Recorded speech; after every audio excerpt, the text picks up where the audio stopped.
Dr. Harris, what are the most pressing issues in the U.S. that IT can help providers resolve? So the American healthcare system is challenged by the amount that we've been investing in healthcare today. We spend 18% of our gross domestic product on healthcare, and we don't have the quality of care that we would like to have when judged against systems around the world. Now, what we can do with IT is really drive what we call the value equation, and that is improving clinical quality, enhancing safety, and improving service for patients, and doing that in a cost-effective way.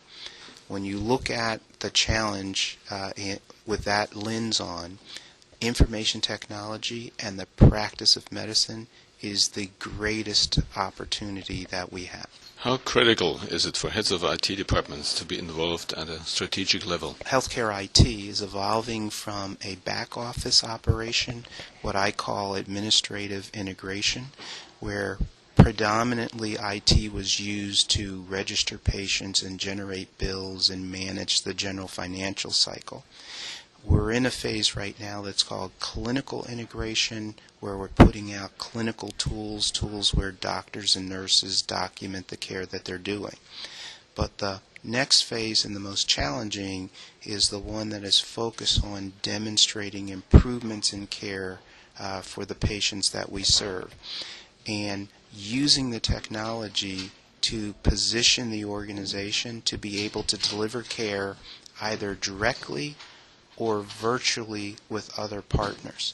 So it is absolutely critical, if you're going to be successful as an organization, to have the leader of the IT organization sitting at the table with the other business leaders devising the strategy.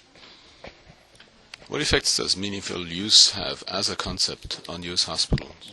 So I think what meaningful use has done is it's created the highest common denominator that I believe can be addressed by the 5,000 hospitals in the country.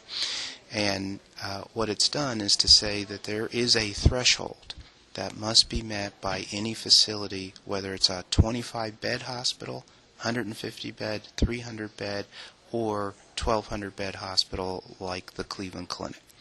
And I think it's important to set that threshold because it will create the infrastructure that is necessary to begin to think about caring for patients no matter where they go for that care in the U.S. healthcare system, because we're all doing certain things in the same way. What other ways are there to encourage hospitals to optimize the flow of information?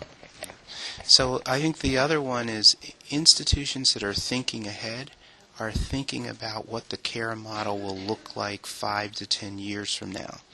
And when you do that, the first thing you have to do is focus on the patient and start thinking about care paradigms that won't occur either in a physician's office or a hospital, but are more likely to occur where the patient spends the majority of their time, which is at home or at work. And if you're going to meet that challenge, you must be thinking about adopting technology. That second, that technology must be interoperable in order for you to provide optimum care. So is the concept of meaningful use limited to the U.S.? So the short answer is no, and the reason why is because meaningful use is a clinical construct. It is really focused on measuring in an objective way the quality of care that's being delivered to a patient, and also measuring the processes of care that are used to accomplish those outcomes.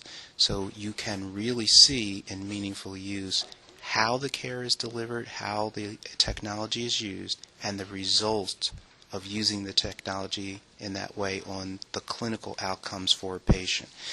It's been my direct experience at the Cleveland Clinic. We've been working on a project that's in Abu Dhabi in the UAE, and we are using the framework of meaningful use to deliver the Cleveland Clinic quality standard in that market.